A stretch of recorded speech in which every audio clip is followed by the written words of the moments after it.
Rasul Andreas adalah salah satu dari 12 murid Yesus Kristus dan juga merupakan saudara dari Rasul Petrus. Andreas memainkan peran penting dalam gereja mula-mula dan dikenal sebagai orang yang pertama kali memperkenalkan saudaranya, yaitu Petrus kepada Yesus. Andreas lahir di Betsaida, sebuah kota kecil di dekat Danau Galilea, dan ia adalah saudara dari Simon Petrus.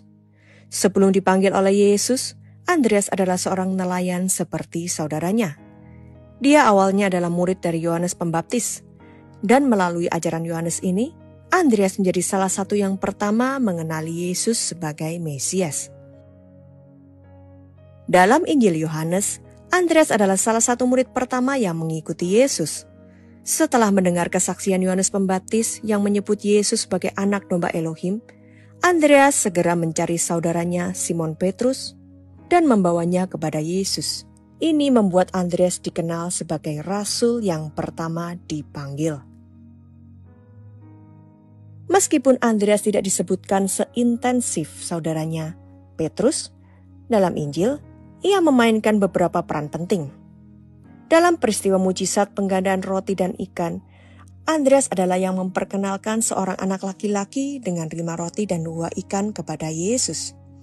Dalam Injil Yohanes, ketika beberapa orang Yunani ingin bertemu dengan Yesus, mereka mendekati Filipus yang kemudian berkonsultasi dengan Andreas sebelum membawa mereka kepada Yesus. Setelah kebangkitan dan kenaikan Yesus, Andreas seperti rasul lainnya menjalankan tugasnya untuk menyebarkan Injil. Menurut tradisi gereja, Andreas memberitakan Injil di berbagai wilayah di luar Yudea, termasuk daerah-daerah di sekitar Laut Hitam, Asia Kecil, dan Yunani. Beberapa sumber juga menyebut bahwa Andreas memberitakan Injil di daerah yang kini menjadi Rusia dan Skitia, sehingga Andreas dianggap sebagai santo pelindung Rusia. Menurut tradisi Kristen, Andreas wafat sebagai martir di kota Patras, Yunani. Ia disalibkan di atas salib berbentuk X atas perintah gubernur Aegeates. Namun berbeda dengan penyaliban Yesus, Andreas meminta untuk disalib dengan posisi terbalik karena merasa tidak layak mati dengan cara yang sama seperti Yesus. Andreas dihormati sebagai rasul penting dalam berbagai tradisi Kristen. Gereja Ortodoks Timur sangat menghormati Andreas sebagai pendiri gereja di Bizantium, dan dia dianggap sebagai santo pelindung gereja Ortodoks. Gereja Katolik Roma juga menghormatinya sebagai rasul yang berperan penting dalam penyebaran kekristenan dengan peringatan khusus setiap tanggal 30 November. Skotlandia menganggap Andreas sebagai santo pelindungnya, dan lambang salib X-nya menjadi simbol nasional yang terlihat di bendera Skotlandia.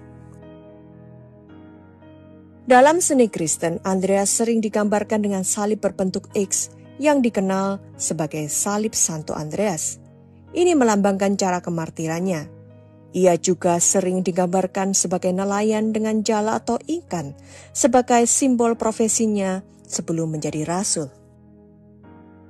Andreas adalah figur yang penting dalam penyebaran kekristenan di wilayah Eropa Timur dan Yunani. Pengaruhnya meluas ke berbagai wilayah, dan dia sering dianggap sebagai rasul pertama karena tindakannya membawa saudaranya Petrus kepada Yesus. Warisannya sebagai penyebar Injil dan martir menjadikannya salah satu rasul yang paling dihormati dalam sejarah gereja. Andreas dikenal bukan hanya karena kedekatannya dengan Yesus, tetapi juga karena semangat penginjilannya yang besar dan kematiannya sebagai martir yang setia kepada iman Kristus.